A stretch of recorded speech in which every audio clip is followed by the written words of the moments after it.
आ गए आप, बड़े खुश हो। और ये क्या है तुम्हारे हाथ में? ये है केसीसी। केसीसी? किसान क्रेडिट कार्ड, यानी हर किसान की खुशहाली का रास्ता।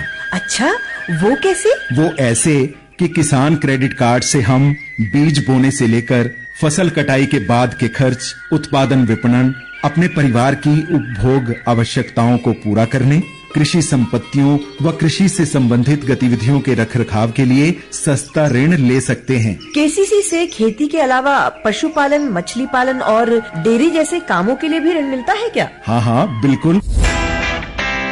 घर घर केसीसी अभियान 1 अक्टूबर से 31 दिसंबर तक। गांव बढ़े तो देश बढ़े। नाबार्ड द्वारा जनहित में जारी। नमस्कार, ये आकाशवाणी चंडीगढ़ है। अब आप रतिका से प्रादेशिक समाचार सुनिए। पहले इस बुलेटिन के मुख्य समाचार।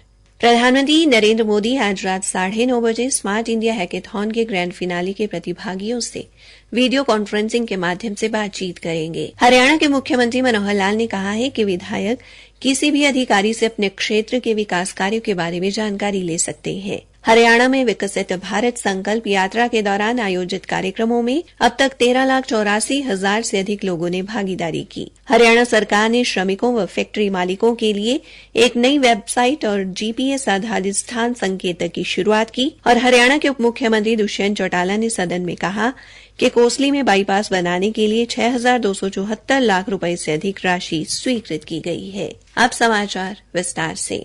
प्रधानमंत्री नरेंद्र मोदी आज रात 9:30 बजे स्मार्ट इंडिया हैकेथॉन के ग्रैंड फिनाले के प्रतिभागियों से वीडियो कॉन्फ्रेंसिंग के माध्यम से बातचीत करेंगे। इस अवसर पर श्री मोदी प्रतिभागियों को संबोधित भी करेंगे। स्मार्ट इंडिया हैकेथॉन का ग्रैंड फिनाले आज से शनिवार तक आयोजित किया जा रहा है। इस वर्ष इस कार्यक्रम में 44,000 टीमों की तरफ से 50,000 से अधिक विचार प्राप्त हुए, जो स्मार्ट इंडिया हैकेथॉन के पहले संस्करण की तुलना में 7 गुना अधिक है। यह कार्यक्रम देश भर में 48 नोडल केंद्रों पर आयोजित किया जा रहा है। ग्रैंड फिनाले के लिए 1282 टीमों का चयन किया गया है। ये टीमें अंतरिक्ष प्रौद्योगिकी, स्मार्ट शिक्षा, आपदा प्रबंधन, रोबोटिक्स व ड्रोन तथा संस्कृति एवं विरासत सहित बहुत से विषयों पर समाधान उपलब्ध कराएंगी।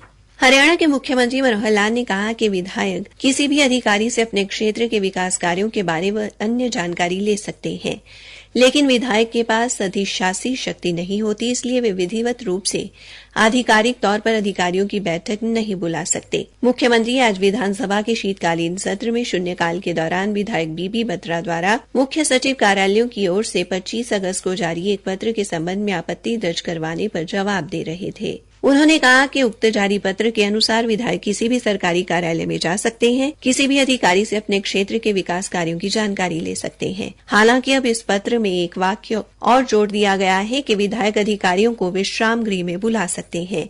मुख्यमंत्री ने विपक्ष द्वारा प्रदेश में बेरोजगारी के दिए गए आंकड़ों पर सदन में बताया कि आवधिक श्रम बल सर्वेक्षण की रिपोर्ट के अनुसार इस वर्ष जुलाई-सितंबर के दौरान हरियाणा की बेरोजगारी दर 5.2% रही, जबकि राष्ट्रीय स्तर पर यह आंकड़ा 6.6% है। उन्होंने कहा कि हिमाचल प्रदेश में इस अवधि के दौरान बेरोजगारी दर 14.5%, पंजाब में 8.8% तथा राजस्थान में 12% रही। मुख्यमंत्री ने कहा कि उनकी सरकार बेरोजगारी दर को कम करने में सफल रही। मुख्यमंत्री मनोहर लाल ने कहा है कि किसी भी राज्य में विधानसभा सीटों की संख्या और अनुसूचित जाति के लिए आरक्षित सीटों की संख्या निर्धारित करने का अधिकार केवल परिसीमन आयोग को है। इसमें राज्य सरकार की कोई भूमिका नहीं होती। वो सदन में विधायक ईश्वर सिंह द्वारा अनुसूचित जाति के लिए आरक्षित विधानसभा सीटों की संख्या 20% जनसंख्या के अनुसार 17 से बढ़ाकर 18 करने संबंधी किए प्रश्न का उत्तर दे रहे थे। मुख्यमंत्री ने कहा कि भविष्य में जब दोबारा परिसीमन आयोग बनेगा,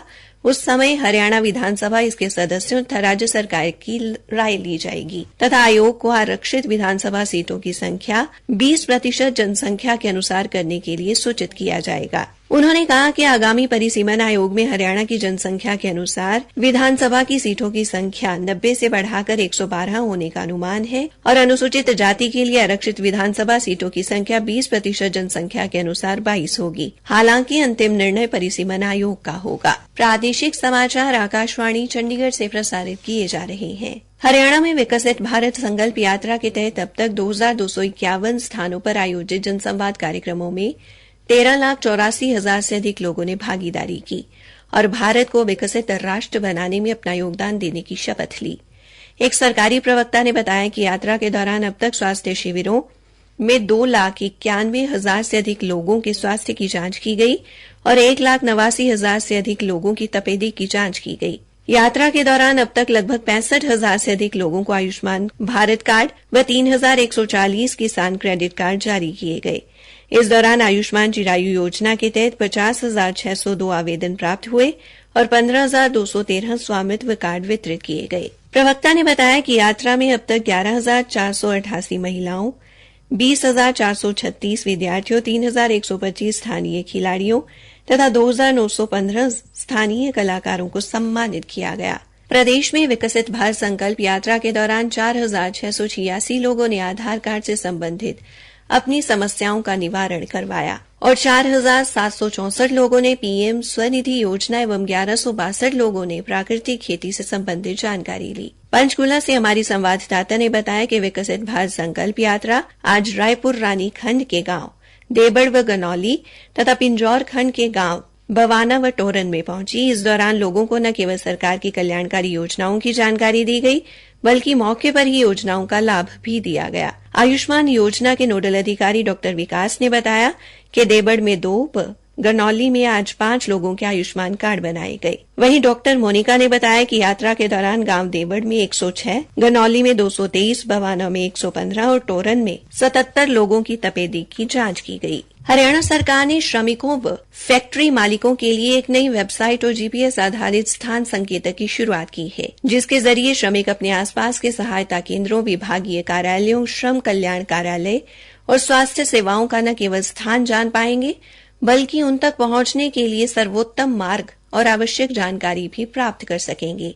श्रम विभाग के प्रधान सचिव राजीव रंजन ने आज चंडीगढ़ में बताया कि इससे श्रमिकों के लाभ के लिए स्थापित सुविधाओं का पता लगाने की परेशानी दूर हो जाएगी। हरियाणा के उप मुख्यमंत्री दुष्यंत चौटाला ने कहा है कि कोसली में बाईपास बनाने के लिए 6,274 लाख रुपए से अधिक राशि स्वीकृत की गई है। आज सदन में एक विधायक के प्रश्न का उत्तर देते हुए उन्होंने बताया कि कोसली बाईपास के निर्माण के लिए कोई सरकारी भूमि उपलब्ध नहीं है और भूमि मालिकों द्वारा निजी भूमि की बहुत अधिक कीमत मांगे जाने के कारण अभी किसी नतीजे पर नहीं पहुंचा जा सका।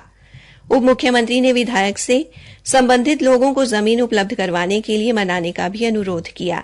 एक अन्य प्रश्न के उत्तर में उप मुख्यमंत्री ने बताया कि गुल्ला विधानसभा क्षेत्र के अंतर्गत आने वाले इलाके में समाना मंडी से हरियाणा सीमा तक की सड़क के सुदृढ़ीकरण के लिए आगामी 1 सप्ताह में संशोधित प्रशासनिक स्वीकृति दे दी जाएगी। हरियाणा पुलिस ने साइबर अपराध के मामलों में त्वरित कार्रवाई करते हुए इस साल 30 नवंबर तक प्रदेश की जनता के 66 करोड़ रुपए का नुकसान होने से बचाया है और पुलिस ने 1,707 साइबर ठगों की गिरफ्तारी करते हुए साइबर ठगी के 2,354 मामले दर्ज किए हैं। इसी के साथ ये समाचार बुलेटिन समाप्त हुआ।